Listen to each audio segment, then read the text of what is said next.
Allah says in the Quran, and He found you lost and guided you. And that's what happened to me. When I found Islam in Turkey, I had no intention to become Muslim.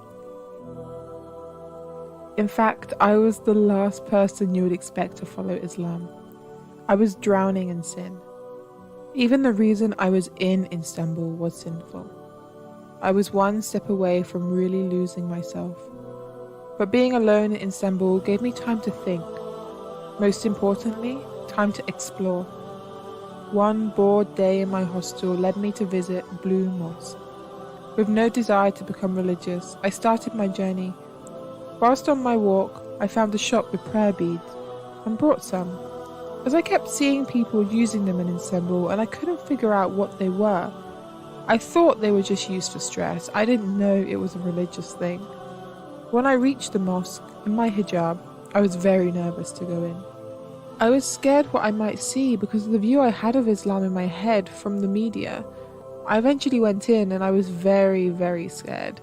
But it was so beautiful and peaceful. I found a spot to sit and just watch people for ages.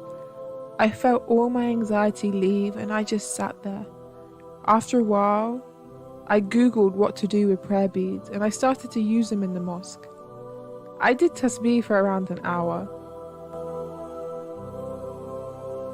Before I left, I looked at some of the resources they had for non-Muslims, but decided not to take any because I thought to myself, no way someone like me would read a religious book.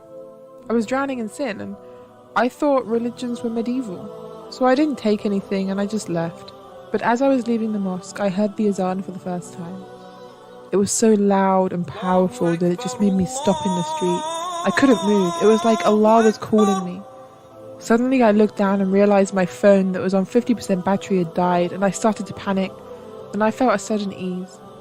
My hostel was really far from the mosque and I had no way to get back, but I said to Allah, if you're real, help me get back.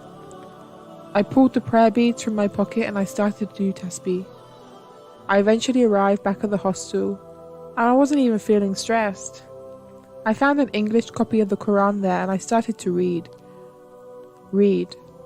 I read the whole Quran and declared my Shahada a couple of months after, when I was back in London. I'm so happy that Allah found me.